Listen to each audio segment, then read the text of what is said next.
Sarah Bennett sat in the cold, sterile conference room, her hands trembling as her supervisor slid a termination letter across the table. And all she could think about was the little girl waiting in the school office, wondering why her mother wasn't there to pick her up again. "This is the third time you've brought your daughter to the office." "Sarah," Mr. Harmon said, his voice devoid of empathy, his eyes fixed on the paperwork rather than her face. "We have policies for a reason." Sarah's throat tightened as she glanced through the glass wall at her 7-year-old daughter, Emma, sitting quietly in the lobby with her worn backpack and a library book, her small legs swinging beneath the chair, completely unaware that her mother's world was collapsing. "Sir, please," Sarah whispered, her voice cracking. "The after-school program called Miyama was sick, and I had no one else to call. My mother passed away last year, and her father, he's not in the picture. I just needed her here for 2 hours until I could finish the quarterly report. She wasn't bothering anyone." Mr. Harmon's expression didn't soften. "That's not the company's problem, Ms. Bennett. You're a financial analyst, not a daycare provider. This is a professional environment. We've discussed this before." The words hit her like stones. Sarah had been with Whitmore and Associates for 5 years, consistently delivering excellent work, staying late, coming in early, doing everything she could to prove that being a single mother didn't make her less dedicated. But none of that mattered now, as she walked out of the building that gray November afternoon, Emma's small hand in hers. Sarah felt the weight of failure pressing down on her chest. "Mommy, why are you crying?" Emma asked, looking up with those wide, innocent brown eyes. Sarah knelt down on the sidewalk, ignoring the business people rushing past them, and pulled her daughter close. "Everything's going to be okay, sweetheart," she lied, breathing in the strawberry scent of Emma's shampoo. "Mommy just needs to find a new job." The following weeks were brutal. Sarah sent out dozens of applications, attended interviews where she smiled and pretended everything was fine, while inside she was calculating how many more weeks of rent she could afford, how long the groceries would last, whether she could ask the school for help with Emma's field trip fees without dying of shame. She sold her mother's vintage jewelry, the last tangible connection she had to the woman who'd raised her alone, just like she was raising Emma. She canceled her own birthday, skipped meals so Emma wouldn't notice the food was running low, and cried silently in the shower so her daughter wouldn't hear. Then, 3 months later, she received a call from Meridian Financial Group, a mid-sized firm with a reputation for innovative practices and community involvement. The HR director, a warm-voiced woman named Patricia, offered her an interview for a senior analyst position. Sarah prepared obsessively, borrowing a blazer from her neighbor, practicing answers to questions until 2 a.m., arranging for Emma to stay with her friend's mother on the interview day. The interview went well, better than well. The panel seemed genuinely interested in her ideas about sustainable investment strategies and ethical portfolio management. 2 days later, Patricia called with an offer. Sarah actually screamed with joy, causing Emma to run into the room in alarm, and then they danced around their tiny apartment until they collapsed, laughing on the second-hand couch. On her first day at Meridian, Sarah arrived an hour early, her heart pounding with a mixture of excitement and anxiety. The office was modern and bright, with large windows overlooking the city, collaborative workspaces, and she noticed with surprise a small room labeled family space near the break area. Patricia gave her a tour, introduced her to the team, and mentioned that the company founder and CEO Marcus Williams liked to personally welcome new senior staff, but was currently traveling for a conference. Sarah dove into her work with fierce determination. She was building something here, creating stability for Emma, proving to herself that she could rise again. Her colleagues were friendly, the work was challenging and meaningful, and for the first time in months, she didn't wake up with that crushing anxiety sitting on her chest. 3 weeks into her new position, Sarah's carefully constructed stability shattered again. The school nurse called at 1:30 p.m. Emma had a fever of 101 and needed to be picked up immediately. Sarah's neighbor was at work, Emma's friend's mother was out of town, and the emergency babysitting service she'd called had no available caregivers for at least 3 hours. Panic rose in Sarah's throat as she remembered Mr. Harmon's cold eyes, the termination letter, the humiliation. But her daughter was sick and needed her. There was no choice. She informed her immediate supervisor, grabbed her keys, and drove to the school with her heart hammering. When she returned to the office with Emma, bundled in a blanket, looking small and feverish, Sarah set her up in an empty corner of her cubicle with a pillow from her car, a bottle of children's fever reducer, and Emma's favorite stuffed rabbit. "Just rest, baby," she whispered, kissing her daughter's warm forehead. "I'll be right here." Emma nodded drowsily and closed her eyes. Sarah worked with one eye on her daughter and one on her computer screen, terror and love warring in her chest. She was halfway through a complex financial model when she heard a deep, unfamiliar voice behind her. "Is everything all right here?" Sarah spun around, her heart dropping, and found herself facing a tall black man in an impeccably tailored charcoal suit, perhaps in his early 40s, with kind eyes and an expression of genuine concern rather than judgment. I'm so sorry," Sarah stammered, standing quickly, positioning herself between the man and her sleeping daughter as if she could somehow hide Emma from view. "The school called. She has a fever. I had no one to call. I can explain, please. I just need a few more hours to finish this analysis, and then I'll take her home and I'll make up the time. I'll work this weekend." The man held up a hand gently, stopping her cascade of desperate words. "I'm Marcus Williams," he said quietly, his gaze moving past Sarah to the small figure curled up in the chair, and something shifted in his expressions, something deep and old and achingly familiar. "I'm the CEO here, and before you panic, I want to tell you a story." Sarah's mind reeled. The CEO. This was Marcus Williams, the man whose name was on awards in the lobby, who'd built Meridian from nothing into one of the most respected firms in the region. And she'd just been caught breaking policy by the person with the most power to fire her. "When I was about her age," Marcus continued, his voice soft but carrying a weight that commanded attention, "my mother worked as a secretary at a law firm downtown. She'd taken the job after my father walked out when I was 5, and never looked back. My mother, Diane, she was brilliant with numbers and organization, could type faster than anyone, remembered every detail, but she was paid barely enough to cover our rent in a 1-bedroom apartment where I slept on a fold-out couch." Sarah stood frozen, Emma breathing softly behind her, as Marcus's words painted a picture she understood too well. 3 or 4 times a year, something would happen, Marcus went on, his eyes distant with memory. I'd get sick, or the neighbor who watched me after school had an emergency, or the free community program would be closed for a holiday my mother hadn't realized, and she'd have to bring me to that law firm, to that prestigious office with marble floors and lawyers in expensive suits. She'd set me up in the break room with my homework and a juice box, and I'd try to be invisible, so quiet, barely breathing, because I knew what it meant for her. I could see it in her eyes, the fear that this would be the time they'd had enough, that they'd let her go and we'd lose everything. Sarah's hand went to her mouth, tears already forming, because she'd seen that exact same fear in her own mirror every day.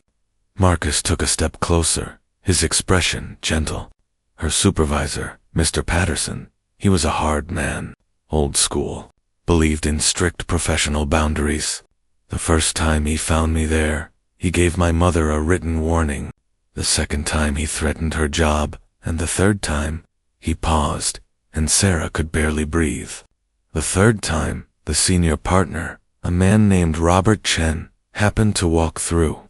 He saw me sitting there with my math workbook, saw my mother's terrified face, saw Mr. Patterson about to issue a termination, and Mr. Chen did something that changed everything. He didn't fire my mother. Instead, He asked me about my math homework. Marcus's eyes glistened now, and Sarah realized this powerful, successful man was fighting his own tears. He sat down with a 7-year-old kid in a break room and talked to me about fractions for 15 minutes. Then he stood up and told Mr. Patterson that emergencies happen, that good employees with families deserve support, not punishment, and that if the company couldn't accommodate the occasional human crisis, then the company was failing, not the employee. He told my mother to take me home, get me well, and come back when I was settled. And then he did something more. He had HR create an emergency backup childcare fund and a small family space in the office for exactly these situations. Sarah was crying openly now, understanding flooding through her. Mr. Chen told my mother, "Your son is going to remember how we treat you during your hardest moments. Let's make sure he remembers kindness," Marcus continued. And he was right. I never forgot. I watched my mother work her way up from secretary to paralegal to office manager at that firm, and I watched how Mr. Chen's policy of compassion created loyalty, dedication, and a team that would go to extraordinary lengths for a company that cared about them as people, not just workers. When I started Meridian, those principles became our foundation. Sarah couldn't speak, overwhelmed by the parallel between her life and his past, by the extraordinary coincidence that had brought her to this moment. Marcus looked past her to Emma, who was stirring slightly, and his expression was infinitely tender. "I was that kid, Ms. Bennett," he said softly. "I was the sick child in the office, the emergency that didn't fit the policy, the reason my mother lived in fear of unemployment, and I built this company so that no parent would have to make the choice between their child's well-being and their job security. That family space, you might have noticed. It's there for exactly this, our emergency childcare fund. It's there for you, our flexible work policy. It's there because I remember." Sarah broke down then, sinking into her chair, her hands covering her face as sobs shook her shoulders, months of fear and shame and exhaustion pouring out. She felt Marcus's hand rest gently on her shoulder, not condescending but understanding, the touch of someone who truly knew. "You're not in trouble," he said firmly. "You're exactly the kind of employee we want, dedicated, skilled, and human enough to prioritize what actually matters. Take your daughter to the family space. There's a comfortable couch there and a first aid kit with fever medication. Finish your work when you can, or don't. And tomorrow, talk to Patricia about our emergency resources. You're not alone in this anymore." Over the following weeks, Sarah discovered that Marcus's words weren't empty corporate speak, but genuine organizational culture. The family space became a haven when Emma had a dentist appointment that ran late, or when after-school care had a teacher training day. Patricia connected Sarah with the emergency childcare fund, which helped pay for a backup babysitter for sick days. Her team normalized the reality of working parents, covering for each other during family emergencies, without resentment or judgment. But more than the policies, it was Marcus's continued mentorship that transformed Sarah's trajectory. He began meeting with her monthly, not just about her work performance, which was excellent, but about her career goals, her financial knowledge, her ideas about ethical investing. He shared his own journey from that scared kid in the break room to a scholarship student at a state university, to a junior analyst fighting to be taken seriously, to eventually founding his own firm built on principles of compassion and excellence. My mother didn't live to see this place. Marcus told Sarah one afternoon, as they reviewed a proposal she'd developed for community investment initiatives. "She died of cancer when I was in graduate school, worked herself to exhaustion to put me through undergraduate, but I know she'd be proud that her struggle meant something, that it became the blueprint for something better." Sarah thought of her own mother, who'd died too young, too tired, too alone, and felt the weight of generational struggle and hope. "We break the cycle," Marcus said, as if reading her thoughts. We take the pain and fear our parents endured, and we transform it into policies and practices that protect the next generation. Your Emma, she's growing up watching her mother be treated with dignity during hard times. She's learning that employers can be compassionate, that asking for help isn't weakness, that her needs matter. That's going to shape the kind of adult she becomes, the kind of leader, or parent, or person she'll be. 6 months into her tenure at Meridian, Sarah was promoted to lead analyst, heading a team focused on sustainable and community-focused investment strategies. Marcus asked her to join a task force developing enhanced family support policies for the company, drawing on her lived experience. At the first task force meeting, Sarah found herself sitting next to Patricia and 2 other working parents, one a single father, another a woman caring for her elderly mother while raising teenagers.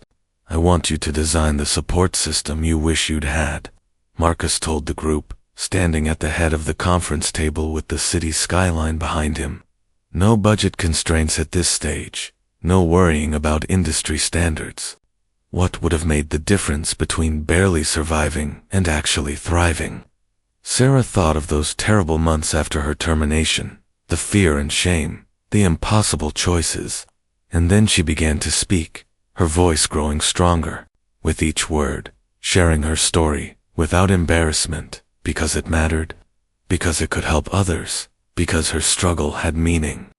The task force developed a comprehensive program, expanded flexible work options, enhanced emergency child care support, backup care services, family health days separate from sick time, and a peer support network for working parents.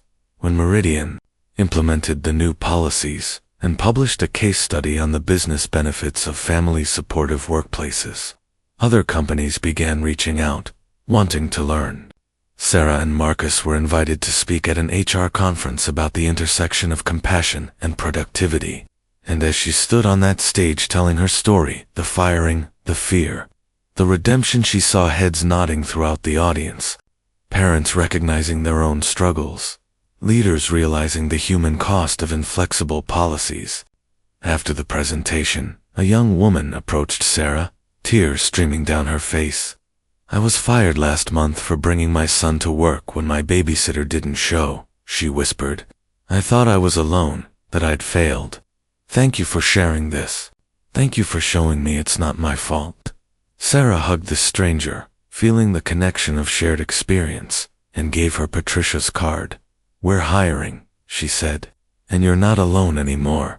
A year after that first terrifying encounter, in her cubicle, Marcus asked Sarah to join him for coffee, and they sat in the small cafe near the office where he'd apparently spent countless hours as a young analyst, building his business plan. I have something for you, he said, sliding a folder across the table. Inside was a scholarship announcement, the Diane Williams Memorial Scholarship for children of single parents pursuing higher education, funded by Meridian Financial Group. I want you to administer this, Marcus said. To read the applications, meet the kids and their parents, and help select recipients who embody resilience and potential. Emma's too young now, but when the time comes, I hope you'll let her apply. My mother would have loved that, helping the children of parents still fighting the battles she fought. Sarah couldn't speak through her tears, could only nod and grip Marcus's hand across the table. That evening, she sat with Emma at their small kitchen table, still in the same modest apartment, but no longer suffocating with fear, and helped her with homework. Mama, why are you smiling? Emma asked, looking up from her spelling words. Sarah brushed a hand through her daughter's hair, thinking of the journey they'd traveled, the people who'd shown cruelty and those who'd shown grace. The way one person's compassion could ripple outward and change lives. Because I'm proud of us, she said simply. Because we're going to be okay. And because someday, when you're grown, I want you to remember something. When you have the power to help someone during their hardest moment, choose kindness. Always choose kindness. Emma considered this with the seriousness of childhood, then nodded, like Mr. Marcus did for us. Exactly like that, Sarah whispered, pulling her daughter close. exactly like that. Years later, when Emma graduated from college, her tuition, paid by the Diane Williams Memorial Scholarship, and joined Meridian's Junior Analyst program. Sarah stood beside Marcus at the welcome reception and watched her daughter shake hands with new colleagues, confident and educated and unafraid. "We broke the cycle," Marcus said softly, echoing his words from years before. Sarah nodded, thinking of all the parents and children who'd been helped by the policies they'd implemented. All the families who didn't have to choose between work and well-being, all the kids who wouldn't grow up watching their parents live in fear. "No," she said, turning to the man who'd seen a terrified woman protecting her sick child and chosen to respond with grace instead of judgment, who transformed his own pain into purpose. "You broke it first, when you had the courage to build something better. You just gave the rest of us the tools to keep it broken." And in the years that followed, Meridian Financial Group became known, not just for innovative investment strategies, but for revolutionary family support policies that were adopted across their industry, each one rooted in the memory of a 7-year-old boy trying to be invisible in a law firm breakroom, and a single mother who'd been fired for the crime of being human, and the extraordinary grace that had transformed both their stories into something beautiful, something healing, something that proved that the most powerful investment anyone can make is in compassion, because its returns echo across generations, breaking cycles and building hope where there was once only fear.